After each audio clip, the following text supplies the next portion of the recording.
So for today's talk, we welcome Dr. Alfredo Carpineti, who is an astrophysicist, activist, and science journalist.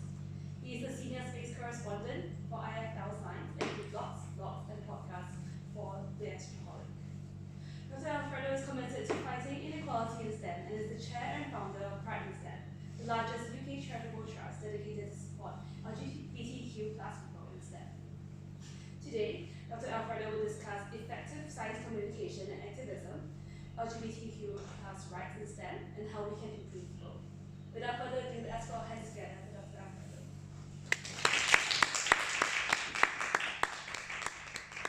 Hello. Can you all hear me properly? Or would you like me to? Okay, I'll keep it nice and loud. Thank you for having me here. This is the talk Space the Final Frontier, so we're going to touch a lot about science communication and a lot about queer stuff.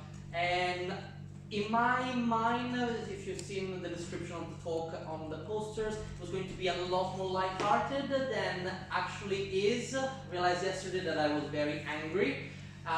We will see that that is pretty much my modus operandi, so there wasn't any way for me to escape anger. In fact, I've been introduced everything. One of the things I always say is that I'm a raging homosexual because I am angry and we have reason to be angry.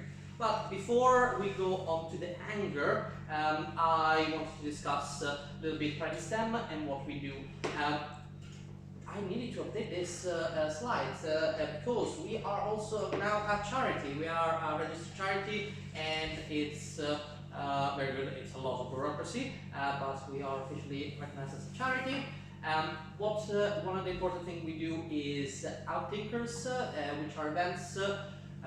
Before the pandemic, used to do about 6 to 8 a year. Now it's a little bit more random, but we're doing one in a couple of weeks.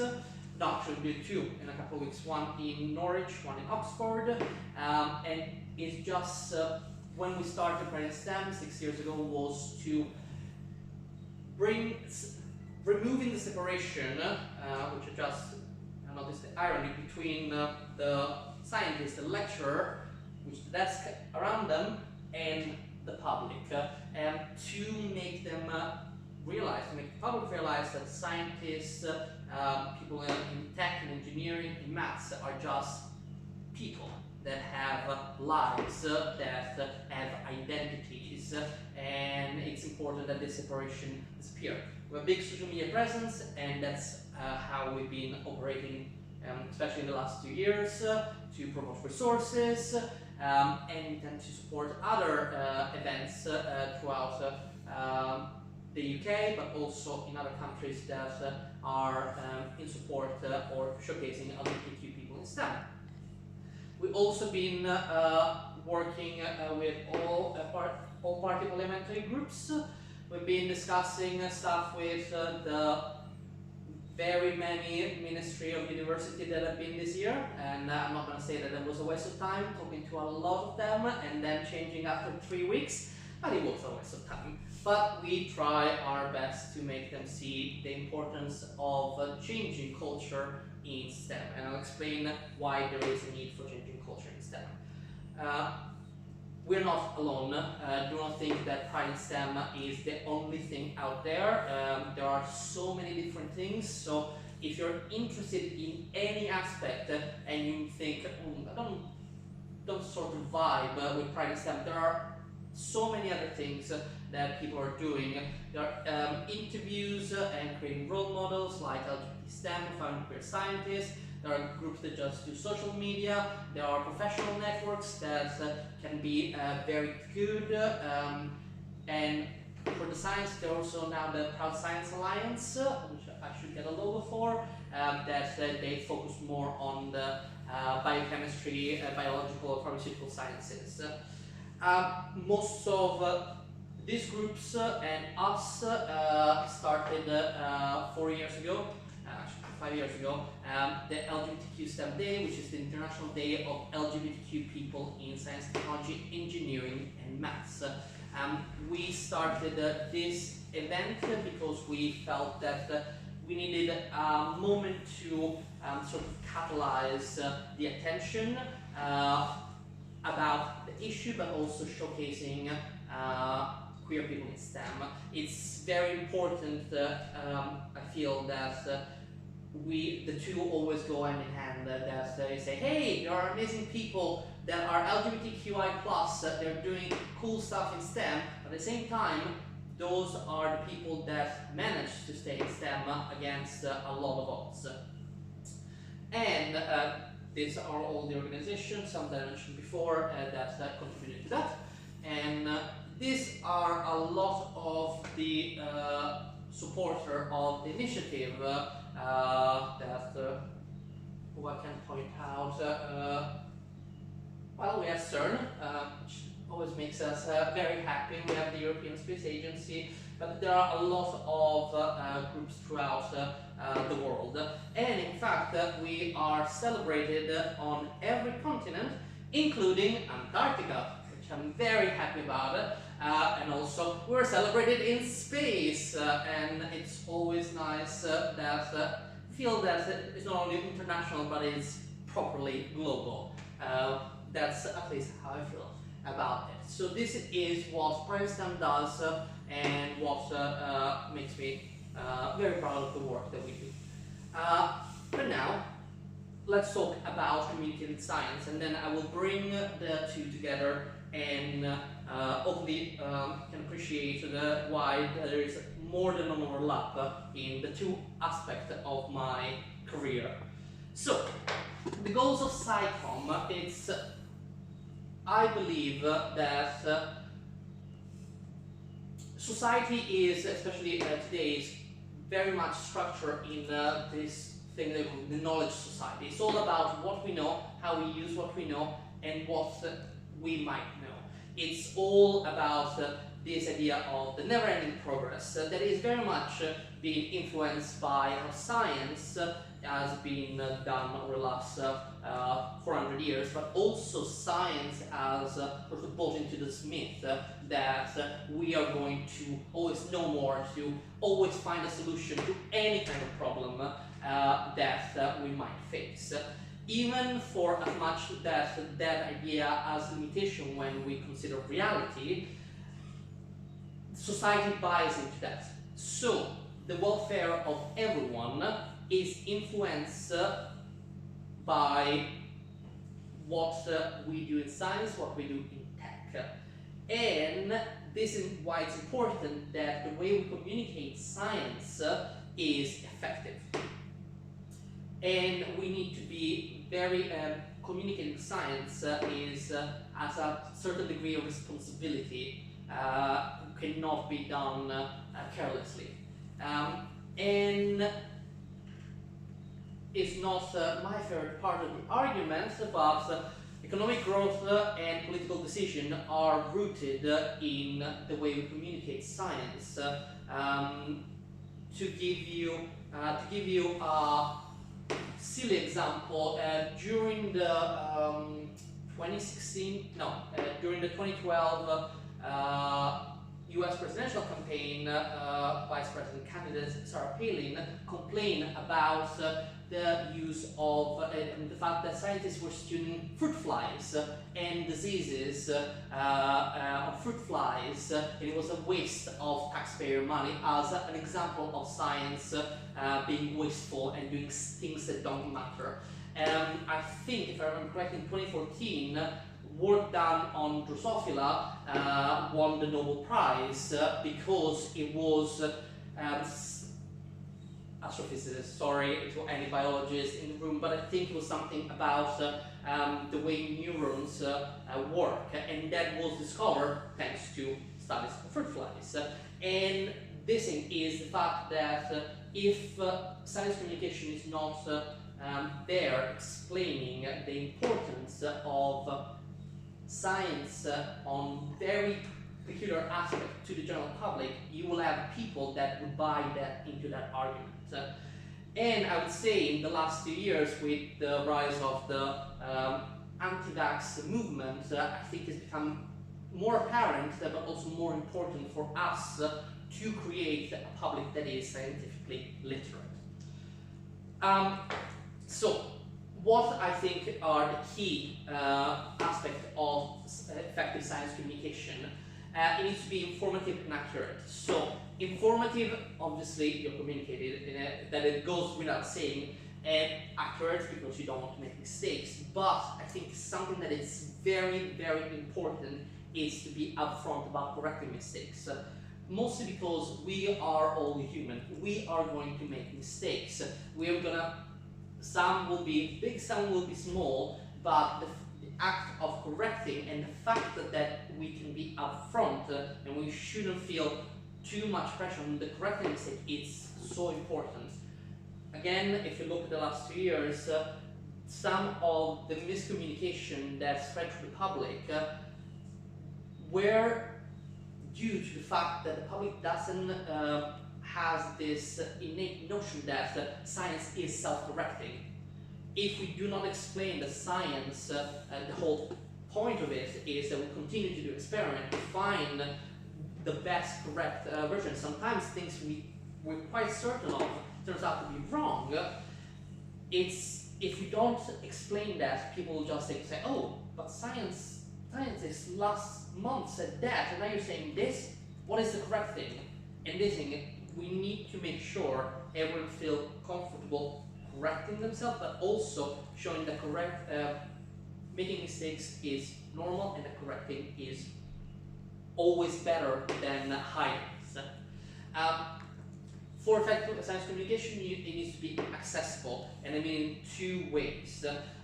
If you have to introduce jargon, introduce it. Sometimes it's necessary. I write a lot about quantum mechanics, so I know that there is a lot of times that I cannot escape jargon for as much as I try. But also, I mean accessible regarding the audience. Not everyone will have the same accessibility requirement when it comes to how you communicate science and how you do it effectively. You also need to consider that people have disabilities, so how is whatever you are producing in your communication reached by, because in your head you need to consider, I want this to be reached by everyone. So regardless of their level, regardless of their prior knowledge, regardless of their abilities. So you need to create something that is as ideally for all, and then you might then have a specific audience, but you need to make sure that has the possibility to truly be for all. Then the other thing I say, it's fair. A lot of time when we hear about news communication, we talk about balance. I do not like the term balance simply because my publication is considered a left-leaning publication. That's why we don't do much politics. Why we consider left-leaning publication? Because we talk about climate change as a fact. And I think that is pretty bullshit that that is considered left-leaning because we consider it a fact. And for me, it's absurd. So the way I wouldn't use the term balance, I would use the term fair. So it's not just about a broad set of approaches to a lot of different things, but also making sure that as many unrepresented voices can be represented through our work. Obviously, speaking on personal capacity becomes more complex, but I can still make sure that I can highlight the work done by many different people that work on, for example, a piece of research, etc.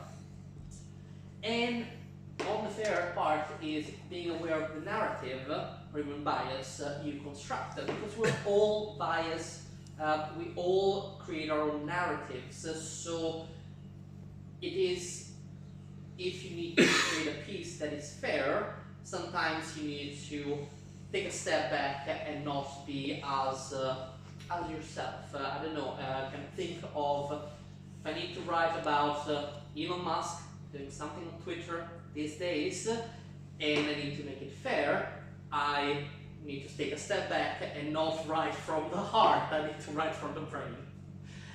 Another thing about fantasy sci-fi that I personally like, and I'll give you an example shortly, is be creative. Think like no, we all standing on the shoulders of giants. We all stand pretty much on each other.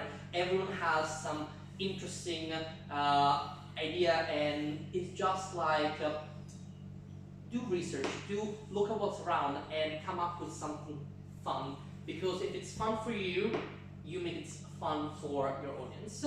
And as a sort of mentioned earlier, I want SciComm to be by everyone for everyone. So any kind of group should aim to strike as much diversity as possible when they produce SciComm, and so they can reach as many people, ideally everyone, to it.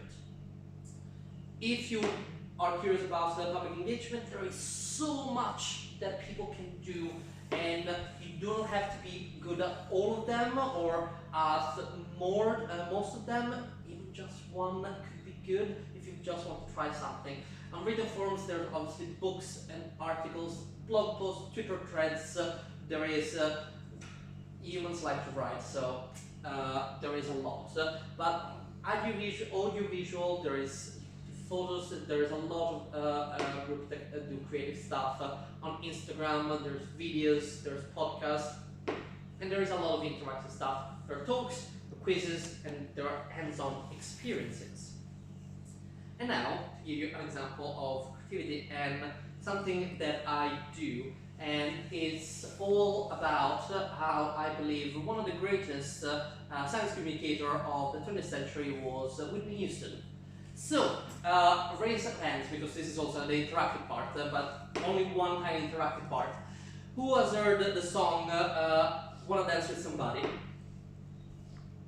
Excellent. So most of you know it. For those who don't, you'll get a little bit of lyrics and you will understand why this is important. Because Whitney Houston recorded the song in 1987. Up to that point, we didn't even know that Pluto had a moon. It was just a couple of pixels in the best telescope. Oh, here's Whitney in the video. But I believe that Whitney saw into 2014 when New Horizon passed near Pluto and was able to predict everything we know about the Pluto and Charon system. Charon was discovered in 2005 and is pretty much a very big moon for how small Pluto is. So, the prediction from Whitney. Clock strikes upon the hour and the sun begins to fade. One would assume that means it's night. But the sun doesn't fade at night. The sun sets at night. The sun fades if you're moving away from it. Still enough time to figure out how to chase my blues away. So what is the color of the two massive planets near the orbit of Pluto, one of which, Neptune, shared part of the orbit with Pluto? They are blue. So when the night falls, my lonely heart calls. In this, she saw into the future and saw that Pluto had a heart. And now you say, okay, Alfredo, this is cute. You're bullshitting us, but this is cute. But I have a crucial prediction. Oh, I want to dance with somebody. I want to feel the heat with somebody. Heat is the key. I want to dance with somebody who loves me. So, as I mentioned, Charon, the moon of Pluto, is very big compared to Pluto. And in fact, Charon doesn't orbit Pluto. Both of them orbit a common center of mass, creating a dance in space.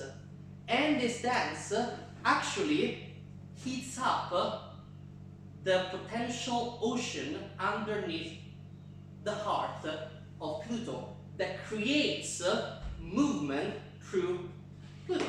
So you see, wanna dance with somebody, wanna feel the heat with somebody loves me. Okay, so that was the silly creative thing. And this is the kind of things that one can do with SciComm.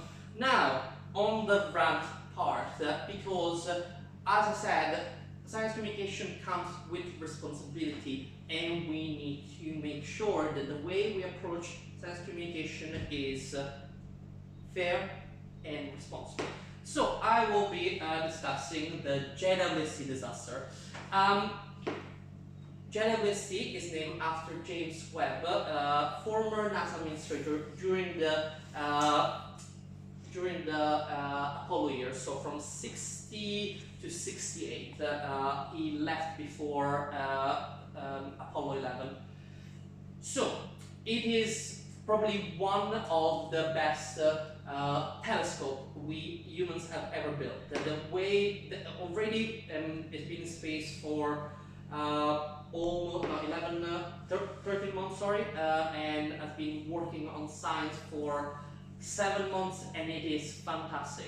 But the name is the problem, and this is why I'm calling it a disaster. It was originally called the Next Generation Space Telescope. And then it was just named, the former NASA administrator in 2002 decided, no, I'm gonna call it after James Webb. Some of the scientists at the time said, okay, why are we just naming it after an administrator, but without any public consultation or even any consultation with scientists. But okay, in 2015 they found out that Webb played a role during the Lavender Scare. In the 1950s there was something called the Red Scare because everyone in the US panicked if anyone was a communist.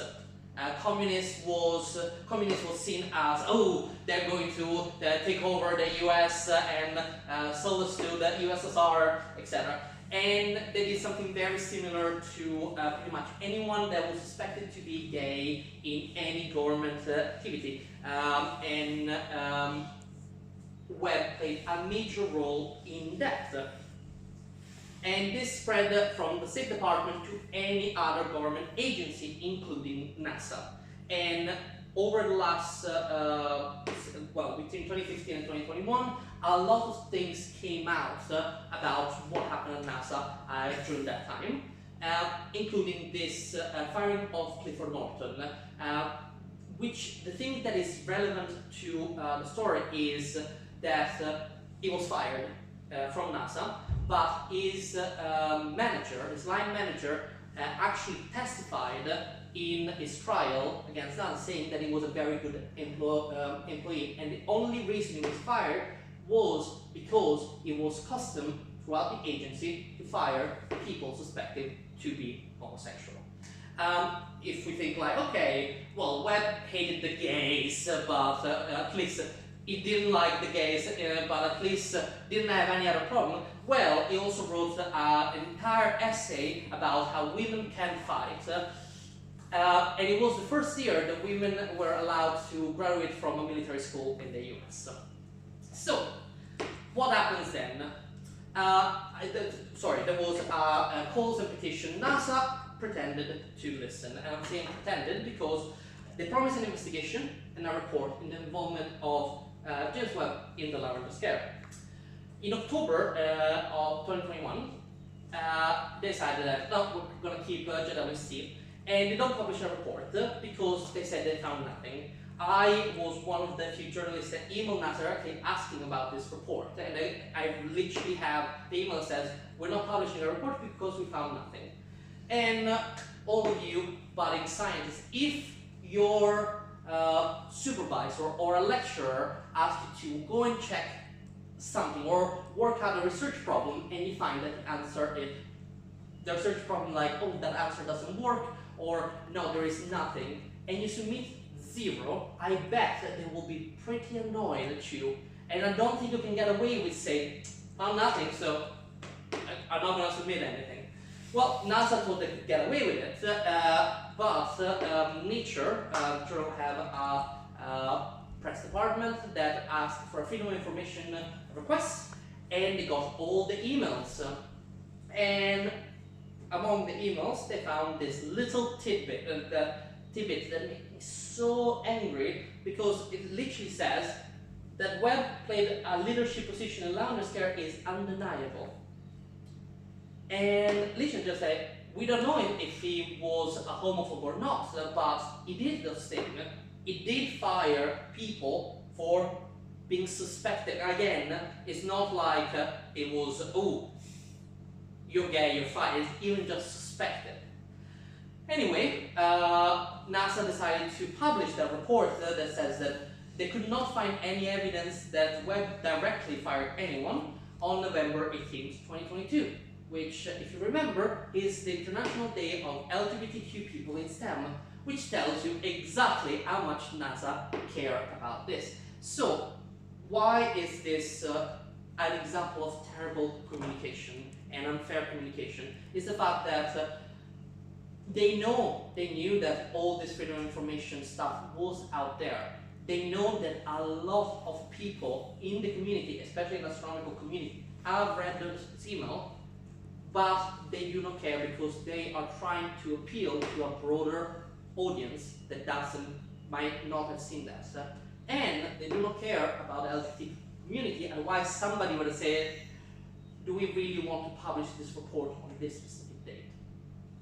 So, it is a failure of communication. And calling it an example because it's just one of the many examples of scientists thinking that, oh, we can do something that is ethically questionable and we can get away with it. While a lot of people will feel absolutely angry at it. One example is the 30-meter telescope and the fact that it's being built on Mauna Kea without the wishes of the Native Hawaiian, who are the custodian of that land, or even blunders in the pandemic, like when the first idea of COVID was airborne, and then there were apologies that, oh no, we misspoke, that was the WHO, and then they no, actually it was airborne, and just like, if you need to explain things to the public. The public is not stupid. And when you treat the public like it's stupid, you just make it increase this distrust in science. This dishonesty, ignoring the mistakes that I mentioned, breeds more distrust, and that is the perfect fertile ground to make people fear, to make people ignore the good advice, and over the last few years, we've seen that through the no-vax movement or the anti-trans movement, there is more and more threats for scientists and medical practitioners, and it is very, very, very exciting. So, this is the ranting part of the talk, and I'd say, again, connecting to me being a raging homosexual, is if you're a raging, you haven't been paying attention. There are so many issues that we have to deal with. Specifically, I work on the issues that affect the LGBTQ A+ community in STEM, but I am sure that any single person that has in their identities portion that is historically marginalized, they will say, oh, I see that too. And to be honest, actually we'll see that even cis, het, white, male will also experience the same issues, because at the end of the day, they are rooted in the entire edifice of science. So, here's a general global state of LGBT rights in the world. I would say that this is an optimistic map because legal protection only goes so far in changing attitudes, but we can see there's still much to do. Same things for trans rights, actually, especially in Europe, that we like to pretend that we are so progressive and open-minded, we still have major issues. Usually at this point, or when I do this online, people just say, you're bringing politics into science, we don't like politics into science. Well, guess what? Science has always been political. You're just waking up to it now, because science is rooted in history. History is how we make it, and humans just do politics with everything.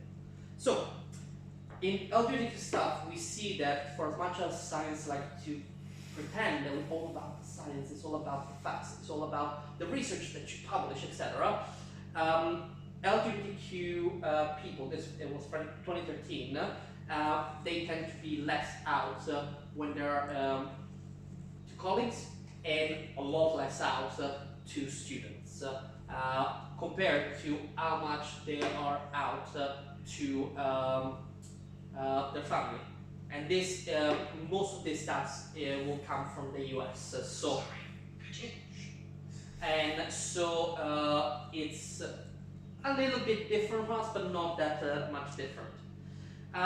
We see also that, still in the US, this is from physics departments, the experience of harassment in the department is very high. The people that get it less is, unsurprising, is men, but it's still 11%, LGBT women 1/3. And this is, again, this is in their department. It's not walking to work or from the community. This is in their department. And gender conforming and trans people, once again, get the brunt of the harassment. In general, is co-workers don't have the education, which is something that we can try and fix. There's a pressure of staying in the closet. They, especially from seniors, say, oh, if you talk about queer issues, you're just gonna make people uncomfortable, so you should be in the closet if you want to progress. And again, this is physics. Employees are expected to not act too gay. And this is in the physics department. And I kept thinking, we love to measure things. What is the unit of measurement of gayness? What is a good physicist? So let's assume that it's 0 to Elton John. Where does a good physicist sit? Where is it too much for me that I'm like, oh no, too gay. It's 0.7 Elton Johns, that is too much to be a physicist. No. Go to, I don't know, to the theater department or something. Absolutely nonsense. We see that, again, for trans individuals, the situation is much worse. So we know how often, seriously, it's almost 7 p.m. and you're still in uni. And yet, over 1/5 of trans and gender non-conforming people not comfortably using their bathroom in their own department, let alone using the right pronouns. And so I used to say that this was very much a US issue because it's very much as health insurance, etc. But the waiting time in this country to get put on gender affirming anything, not even getting to surgery, it's now is over 5 years. It is absurd. It is it's a huge scandal that we cannot support our trans siblings better. We tend to have that despite similar beginning when it comes to LGBT students. This was just homosexual minority, so lesbian, gay, bisexual, pansexual, and their straight counterpart when it comes to undergrads. At the end of the 4 years, they tend to LGBT students tend to not continue in STEM simply because they feel that they don't belong there. Again, this is something that can be fixed with role models. And here in the UK, situation is not much better. We see that there are a lot of similar things. A lot of people think of living as, look at this, so LGBT respondent, over a quarter, but this is a sixth of non-LGBT consider living the physical sciences. Trans issues, again, worse. And look, this is harassment. This is the proportion of people that saw harassment or experience harassment in physical sciences in the UK, and we see non-binary people, trans people get the brunt of the harassment, but all across the spectrum, everyone is experiencing harassment, even heterosexual people, and it's just like, this is not something that is always specific to one subset of us. This harassment affects everyone, and it's just so stupid that in 2023 we need to say harassment is bad and we shouldn't have harassment in our workplace. Absolutely ranting, because it's absolutely rage-inducing that we're still saying these things. And the general climate, we see again, experience vary depending on your sexuality or gender identity, but still there is a high fraction across all of them, and it is absurd that we still cannot just stamp out harassment. In general, there are systemic inequalities for LGBTQ professionals, and this is one of, for me, one of the most important paper about this, because we looked at it very intersectionally. So that across the board, LGBTQ professionals are less opportunities and are more career limitation, experience more harassment and professional violation compared to non-LGBTQ people. But it also saw that there are differences within our community, differences that some of us can tell. I've been very fortunate in my academic career and in my professional career to not experience these things.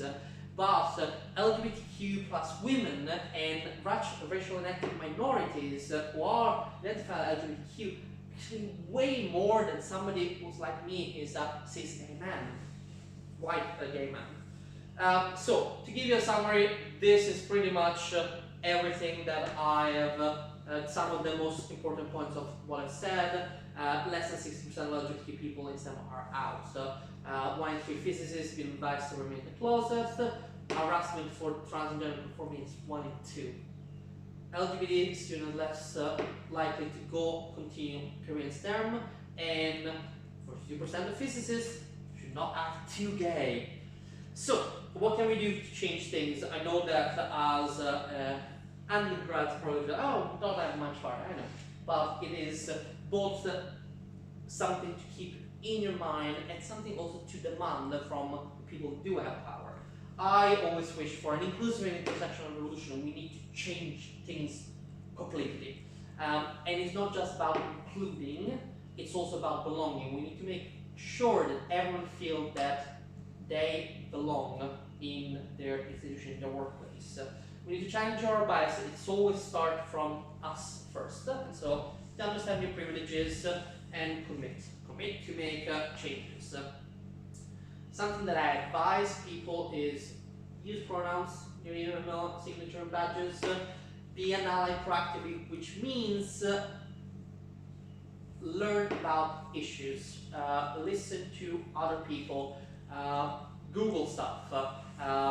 You see, there is all this stuff about remaining informed. It is so important because my experience will not